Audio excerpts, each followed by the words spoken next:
किसी के बाप की पार्लियामेंट है क्या? गृह मंत्री के बाप की पार्लियामेंट है क्या?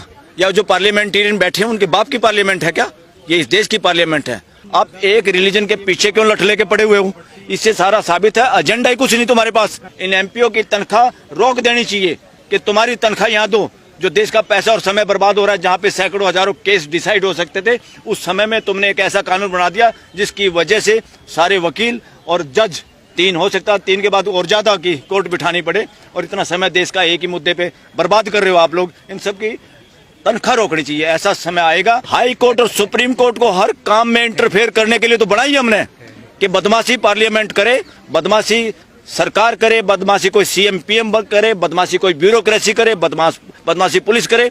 उनकी नकेल भालू की तरह नकेल कसने के लिए तो हमारी सुप्रीम कोर्ट और हाई कोर्ट है। ये तो प्राइमा फेसी लग रहा था कि जो ये कानून बनाया है इसमें जो ट्रांसपेरेंसी होती है, जो एक कानून को बनाना चाहिए सही सोच समझ के, सबकी भागीदारी के साथ।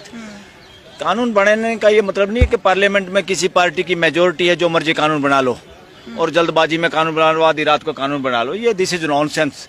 ये मिसयूज है पार्लियामेंट का। जैसे abuse of law, abuse of process होता है, this is abuse of parliament.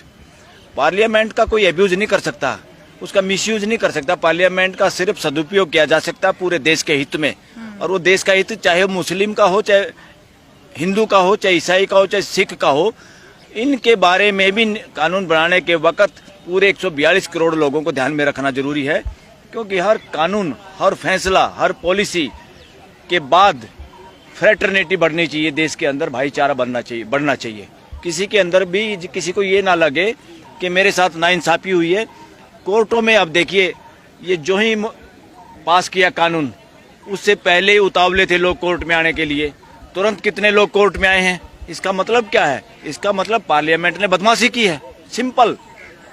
और पार्लियामेंट कुछ भी करे, सरकार कुछ भी करे, पॉलिसी कुछ भी बने, आफ्टर ऑल देश की हाई कोर्ट और सुप्रीम कोर्ट, जिनको कॉन्स्टिट्यूशनल कोर्ट कहा जाता है, इनकी जिम्मेदारी है पूरी तरह देखने की कि ये जो काम कर रहे हैं ये संविधान के मूल भावनाओं के हिसाब से काम कर रहे हैं कि नहीं कर रहे हैं, ये न्याय के हिसाब से काम कर रहे हैं कि नहीं कर रहे हैं। इस कानून के साथ अगर मान लो वक्फ प्रॉपर्टी पे कोई काम करना था, वक्फ पे कोई काम करना था, पहले तो अगर या तो जैसे स्पेशल मैरिज एक्ट बना था एक देश के अंदर, स्पेशल मैरिज एक्ट में जो खुद को शामिल करना चाहे करे, छूट है पूरे देश के लोगों की। कोई भी आदमी चाहे वो किसी भी रिलीजन का हो, स्पेशल मैरिज एक्ट के तहत लड़का लड़की जो शादी के काबिल हैं वो शादी कर सकते हैं, कोई बैन नहीं। और अपने रीति रिवाज से भी जो करना चाहता है वो भी कोई बैन नहीं। इसलिए स्वेच्छा से लोगों ने कोई विरोध नहीं किया उस कानून का।